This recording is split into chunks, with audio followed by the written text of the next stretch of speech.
Hoy voy a hablar de un tema que a mí me fascina en particular, me parece muy interesante, que es el racismo. Para mí el tema del racismo es un tema fascinante por muchos motivos y veo que la verdad está bastante oculto todo lo que tenga que ver con el pensamiento racista. También la palabra racismo es una palabra muy cargada políticamente, hay que decirlo, es una palabra que ya trae mucha repulsión, le da mucha repulsión a mucha gente, ya de por sí, antes de escuchar nada. Hay gente que defiende estas posturas y le molesta la palabra racismo y hablan más bien de racialismo o buscan otras palabras porque ya el estigma de la palabra es muy fuerte. Pero la cuestión de diferenciar a distintos grupos humanos viene desde hace mucho tiempo, miles de años, pero si vamos a hablar de racismo científico, de la cuestión de ver a distintos grupos humanos a través de una visión científica y decir, bueno, científicamente hay distintos grupos, etcétera, etcétera, la cuestión no se va tan atrás en el tiempo, sino estamos hablando de un par de cientos de años. Hoy voy a hablar de un gran pensador de esta corriente, que no solo habló de estas cosas, habló de otras cuestiones también, pero es un pensador totalmente olvidado, pero me parece muy interesante. Y acá, aclaración obvia al principio, no estoy diciendo que estoy a favor de lo que está diciendo, tampoco voy a decir que estoy en contra de lo que está diciendo, simplemente voy a exponer sus ideas, algo que hoy en día parece que está muy mal visto también. Exponer las ideas de alguien sin tomar posición. Y quiero salir de eso, de esas dicotomías que están dando vuelta por el mundo y analizarlo fríamente. Y bueno, vamos a empezar. Este autor norteamericano se llama Lothrop Stoddard, un nombre bastante particular. Nació en Massachusetts en 1883 y murió casi olvidado en 1950. Pero a pesar de haber muerto casi olvidado, tuvo una gran influencia en la historia estadounidense, una gran influencia. Estamos hablando de una influencia fundamental para la primera mitad del siglo XX. Fue un periodista, escritor, historiador, pero bueno, su libro probablemente más conocido, por el que realmente se hizo famoso en Estados Unidos, es un libro que tiene un título que hoy en día es una bomba atómica, que se llama The Rising Tide of Color Against White World Supremacy, que sería algo así como la marea ascendente de color en contra de la supremacía blanca mundial. Es decir, es uno de los pocos libros que hablan así de supremacía blanca, como algo positivo que deben existir hoy en día en el mundo, algo que eso también me llamó mucho la atención. Stoddard está a la misma altura que otro gran pensador que venía por la misma línea, que era Madison Grant, pero le dio un giro a los pensamientos racistas con respecto a la historia. Porque hay una visión racista, de la misma manera que hay una visión marxista, una visión liberal, distintos tipos de visión, una visión cristiana, etc. También una visión racista de los acontecimientos humanos. Este libro me pareció muy interesante, lo leí, no estoy de acuerdo con muchísimas cosas. Ya el libro en sí tiene la introducción de Madison Grant y se divide en tres partes. La primera parte habla justamente del ascenso del color, de la marea de color. Él habla de hombres de color, de gente de color. Y cuando él habla de gente de color está hablando de gente que no es descendiente de europeos. Pero esto es lo que es interesante también. Él no, al igual que Madison Grant, no cree que todos los europeos sean de la misma, el mismo grupo en sí, sino que los divide en distintos grupos. Están los europeos nórdicos, los europeos alpinos y los europeos mediterráneos. Madison Grant era muy nordicista, es decir, realmente ponía el énfasis en lo que ellos llamaban los arios o los nórdicos y veía a los otros europeos como, mejores que la gente de color, pero peores que los nórdicos. Stoddard era un poquito más abierto a la cuestión de los distintos grupos de europeos, no veía con malos ojos a los otros europeos que no fueran nórdicos. Aclaración número 2. La cuestión de lo nórdico y lo mediterráneo, es decir, la gente europea más blanca, de ojos azules, rubia o pelirroja, y la gente europea que no es tan así, que es más morena o de pelo negro, pero ojos marrones, es una cuestión del pensamiento racial o racista, como lo quieran llamar.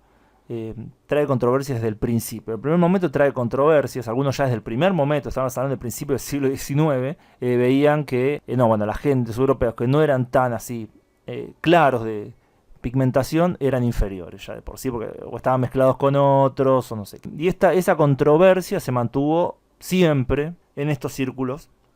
Stoddard un poco evitaba la cuestión y no hacía tanta diferenciación entre esos grupos europeos. Pero ya cuando hablando del mundo blanco, sí hacía una gran diferenciación con los otros colores, que serían las otras razas. Porque usaban mucho la cuestión de la raza, obviamente hablando de racismo. Entonces estaban los blancos, lo que serían los amarillos, que serían los asiáticos del este, como los japoneses, coreanos, chinos, vietnamitas, cosas así.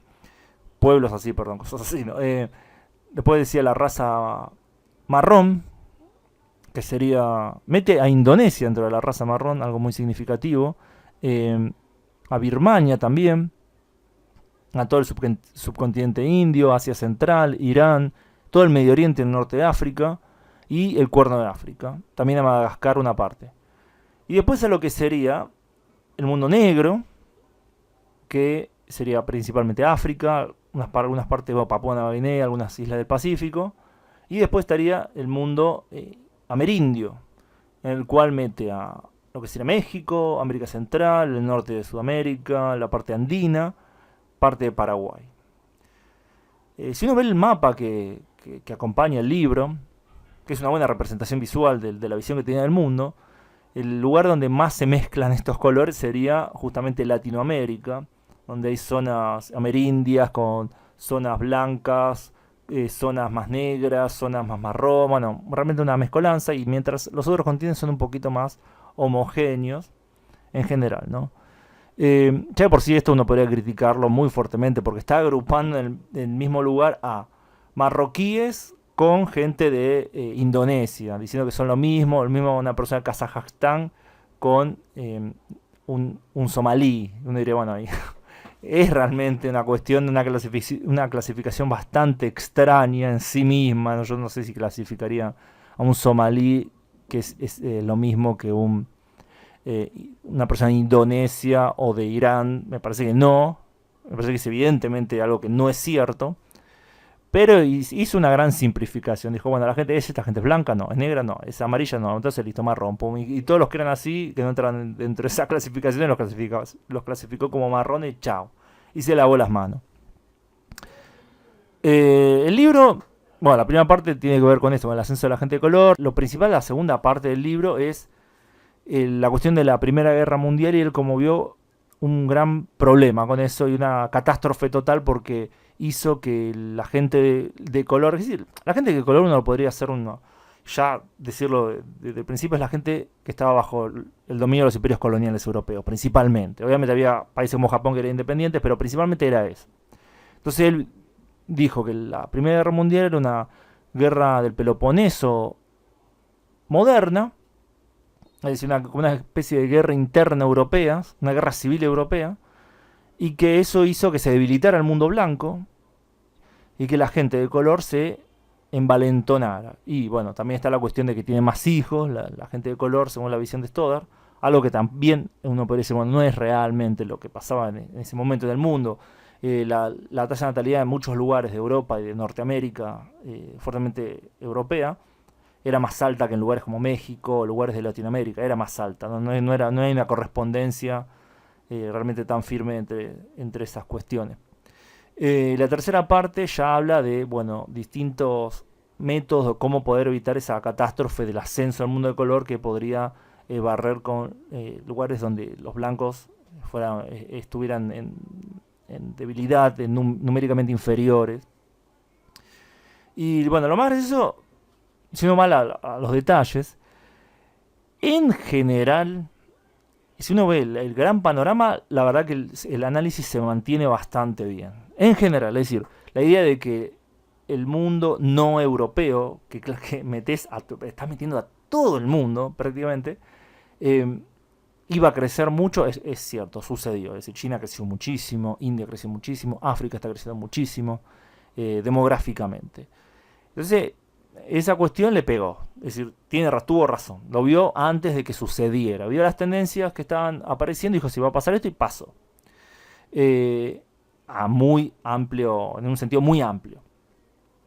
Después la cuestión, él veía que la gente no blanca se iba a aliar entre sí para combatir a los blancos. Ahí yo veo que es ya una visión un poquito más difícil de mantener, porque evidentemente sí sucedió o hubo intentos de hacer cosas así con los países excoloniales, con las excolonias, mejor dicho, que intentaron unirse cuando eran países independientes. La conferencia de Bandung es lo que me viene a la mente más rápidamente, es decir, la alianza de la gente de Asia, de África, para poder sostener su independencia y promover la independencia de todas las colonias. Pero eso no se mantuvo durante mucho tiempo, y si vemos hoy en día, por ejemplo, China e India tienen conflictos bastante grandes en la frontera y geopolíticos, y muchos lugares también conflictos gigantescos. Entonces esa solidaridad en contra del mundo blanco, si bien existió, de la solidaridad en contra, no sé si del mundo blanco, sino más bien de las potencias europeas, no se mantuvo durante mucho tiempo, un par de décadas, y ya cuando la situación ya estaba más estable, ya comenzaron las fracturas muy grandes. Otra cosa que hay que señalar, que había el peligro más grande en la gente de Asia Oriental, es decir, lo que él llamaba los amarillos. Esto se mantuvo otra vez hasta cierto punto. Tenía razón, porque fueron los que más rápido se desarrollaron, y uno podría decir, bueno, ella hablaba del peligro amarillo, bla, bla, bla, antes de la Segunda Guerra Mundial, cuando se enfrentó Japón y Estados Unidos. Pero bueno, también hay que decir, después de la Segunda Guerra Mundial, Japón fue un gran aliado de Estados Unidos. Así que bueno, eso también, en cierto sentido, tuvo razón, y otro no tuvo tanta razón. Después, hablando de la cuestión de cuál, bueno, él veía el mayor peligro en los amarillos, veía muy poco peligro en lo que serían los amerindios y los negros. También veía bastante peligro en lo que él llamaba la gente marrón.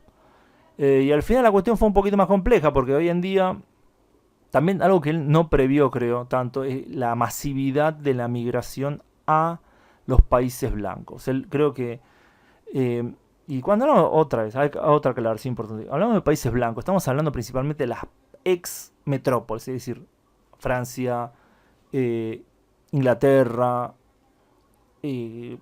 Portugal, hasta cierto punto no, pero Portugal es un mal ejemplo, Holanda, sí hubo, bueno, obviamente en Gran Bretaña y en Francia una gran migración de las excolonias. En otros países no es tanto, es decir, si uno va a países como Polonia, no tuvo un pasado colonial, no hay muchos migrantes de África o de Asia en Polonia, aunque los hay, pero no, realmente un porcentaje muy muy pequeño, mientras que en Francia la población negra, no sé si llega al 10% actualmente, pero la verdad bastante, y la población del norte de África también es muy grande, y bueno, y en Inglaterra también es bastante grande, pero todavía no llegó a un porcentaje, digamos, que no puede decir mayoritario ni cerca de eso, pero creció muchísimo. Yo no creo que él haya visto que eso iba a suceder, que iba a haber tanta cantidad de gente de color, lo que él le decía, en las metrópolis en sí.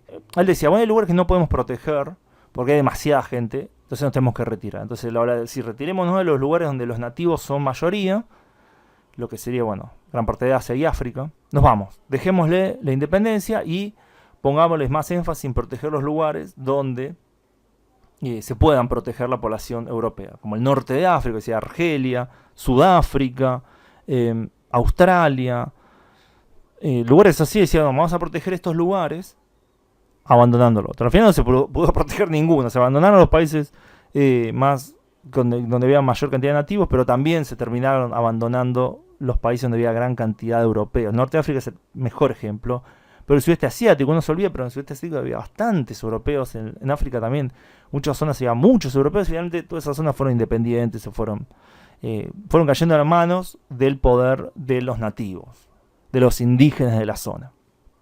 Eso fue realmente algo que también creo que no pudo ver la potencialidad de eso también, porque no creo que haya previsto lo que fue la Segunda Guerra Mundial, que fue como también una catástrofe para el poder de Europa. No se recuperó más Europa, intentó, Francia y Gran Bretaña intentaron mantener sus imperios coloniales un rato más, pero ya era imposible sostener eso, era imposible y no se sostuvo. Así que, como vemos, es una visión interesante. Yo, la verdad, que no me parece que son simplificaciones, en muchas cuestiones lo simplifica demasiado. La cuestión de las clasificaciones me parece bastante ridícula, algunas son muy... La clasificación de marrón me parece ridícula totalmente, no se sostiene por ningún lado, pero era justamente porque su visión era la de un mundo blanco unificado y sostener a la raza blanca. Esa visión tampoco me parece que era sostenible porque las diferencias entre los distintos pueblos de origen europeo son muy grandes entre sí. Por algo hubo 2 guerras mundiales en Europa como su epicentro. Es decir, es generalmente lo que sucede también. En África también, los que más lucharon después de que los europeos se fueran, digamos que volvió nuevamente lo normal, que es que los enemigos de los africanos son otros africanos, no son los europeos. Es muy raro. En general, los enemigos principales de un pueblo son el pueblo vecino, un pueblo que está muy cerca, no un pueblo que está a miles y miles de kilómetros de distancia. Y yo creo que esa visión de la gente racista de Estados Unidos a veces esconde estas divisiones, porque tiene esta visión nacida de la experiencia norteamericana, que fue, bueno, somos gente de Europa, que nos enfrentamos primero a los nativos y tenemos a los afroamericanos, los negros, como esclavos. Entonces una visión muy racializante entre blanco, negro y otra cosa. Y como que al ver la asimilación de distintos grupos europeos, minimizaban la diferencia entre los europeos. Pero en Europa mismo esto no sucedió, no hubo una gran asimilación continental de los blancos, sino más bien que las distintas culturas y nacionalidades se mantuvieron diferenciadas y realmente no se unieron en contra de este ascenso de la gente de color, porque no se veían como iguales, hay que decirlo. Es decir, el alemán se veía más como alemán que como europeo. Le pesaba más eso. El ruso se veía más como ruso, más que como europeo, y etcétera, etcétera. De la misma forma que si uno ve la solidaridad del mundo de color, lo que llamarías todo el mundo de color, también existió mientras existía el peligro compartido del colonialismo europeo. Cuando eso empezó a bajar, ni siquiera que había desaparecido totalmente. Cuando empezó a bajar, ya esa solidaridad desapareció. Y en muchos lugares nunca hubo siquiera solidaridad. Fueron más bien luchas de cada pueblo por su liberación. Y después ya está. También esa visión racista tiene ese problema de agrupar a mucha gente muy distinta, pero como tienen color parecido, deberían, según esta visión, de luchar juntos y todo lo mismo, y no pasa en la vida real. La verdad que no pasa en la vida real, ni para los blancos, ni para los negros, ni para nadie. Así que bueno, este fue el pensamiento. Bueno, también otra cuestión de Stoddard, y por qué digo que fue uno de los más influyentes de lo que fue la historia estadounidense, fue uno de los principales propulsores intelectuales de lo que fue el acta Johnson-Reed de 1924, que limitó la inmigración a Estados Unidos de manera muy grande, lo limitó muchísimo. Obviamente prohibió a los migrantes de Asia, de Latinoamérica, esos lugares de color, y también prohibió o bajó muchísimo la migración de las zonas no nórdicas de Europa, como el sur de Europa, la parte latina, y la parte eslava, y toda la cuestión también donde había mayor concentración de lo que sería comunidad judía. También bajó muchísimo esa migración.